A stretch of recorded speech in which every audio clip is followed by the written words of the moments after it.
Hello, my name is Pamela Zetterberg. I'm an attorney with Russ Law LLC in Allentown, Pennsylvania.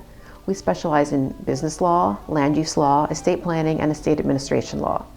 My primary area of practice is estate planning. So you can imagine a question I get asked often is, what happens if I pass away without a will? There are many complications, stressors, expenses involved if you pass away without a will. So in this short video, I am just going to address what happens to a married person's personal property if they pass away without a will. I'll speak to what happens to a single person's property in a separate video. So when a person passes away without a will, what happens to their estate is governed by the rules of intestate succession. Intestate means without a will. The rules are different in every state, and I am licensed in New Jersey and Pennsylvania, so I'm just going to speak to what happens in those two jurisdictions. And they are different in New Jersey and Pennsylvania. In the first scenario, just say a married person passes away and they do not have children and their parents are no longer living.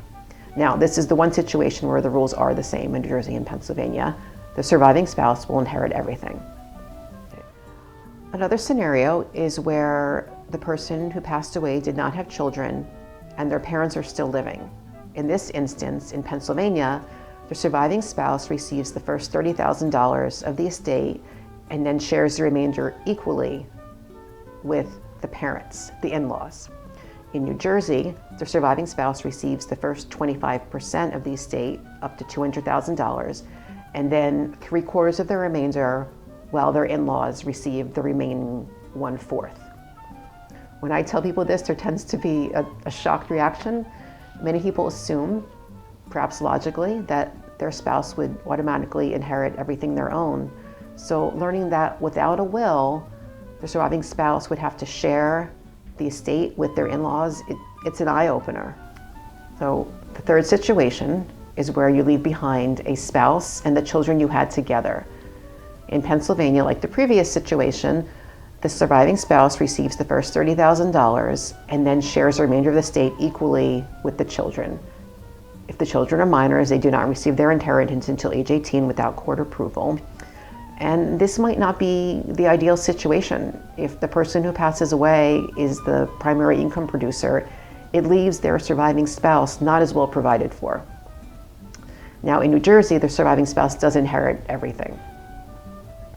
Obviously, if there are prior relationships and prior marriages, it does get more complicated.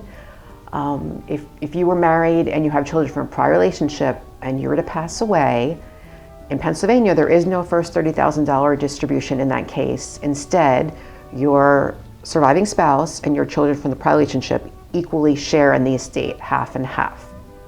So the surviving spouse and their stepchildren. In New Jersey, the surviving spouse inherits the first 25% of the estate with a cap of $200,000 and then splits the remainder with the stepchildren.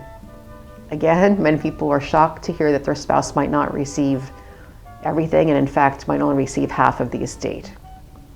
So if you pass away without a will, the state instead of you determines what happens to your property.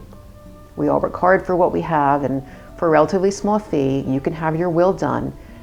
Ensure that your property goes where you want it to go to and you provide and protect your loved ones. Please contact us at Russ Law with any questions. If you'd like a free consultation, it will be our privilege to serve you with your estate planning needs. Thank you.